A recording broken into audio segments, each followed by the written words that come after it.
Dear Captain Harv, what should I do if I'm approaching my destination airport, but it suddenly closes before I can land? There I was, flying an IMC thicker than my mother's fruitcake. I had a donor organ in the back seat destined for a dying transplant patient. I had to get through.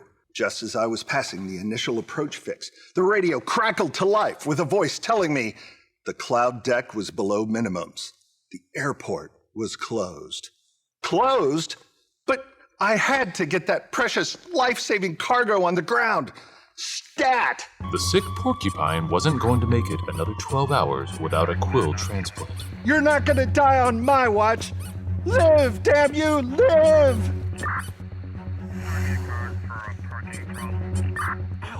What is he going to do? Don't worry.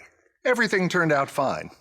The porcupine is alive and well, a married father of 12, working as a business consultant in Abilene, Texas. Airports close unexpectedly. It just happens. And no matter how urgent it is that you get to your destination, sometimes it just isn't going to happen. So let me share with you what amazing thing I did to ensure a happy ending to the story. This is a little technical, so you may want to write this down. Ready? Yeah? Okay. Here it is. I planned ahead. I don't mean to sound condescending, but if you're going to fly, you should always have several backup plans in case you can't make it to your intended destination, and know which backup plan you'll use based on what point in the flight you realize you have to invoke Plan B. Pre-flight planning is about more than just checking the weather and making sure your fuel is topped off. It's about imagining what if. What if the headwind is stronger than expected? Will I have to stop for fuel? Where? Will they be open? Do they have cell phone coverage? What if I don't beat that oncoming cold front to my destination? Is my airplane equipped to handle it? Am I proficient in flying in that kind of weather? Do I remember the effect that rapidly dropping temperature and pressure have on my altimeter? And what if the airport closes just as I'm beginning an RNAV approach? Which is exactly what happened when I was trying to save my little spiked friend's life. Fortunately, before I departed my home airport, I had already chosen a few alternates near my intended destination and ranked them by their ability to provide ground transportation to the hospital to ensure the donor quills arrived safely in time for the life-saving surgery. I'm just awesome that way.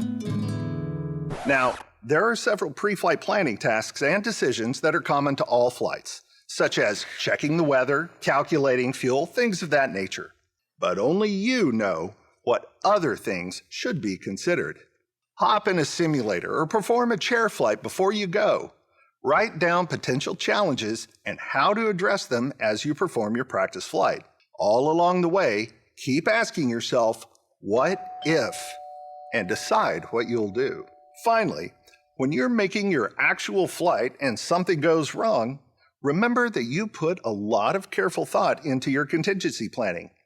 On the ground, where you had time to think clearly, rather than tempting fate and pressing ahead, honor the promise you made to yourself by accepting the situation and proceeding with your alternate plans. That's all for today, my fellow flyers. This is Captain Harv, signing off. I got one for you. What if there was no Captain Harv? You imagine? Well, I would have finished my graduate degree by now. What? I perform a public service, sir. Graduate degree. Mr. Smarty Pants over here.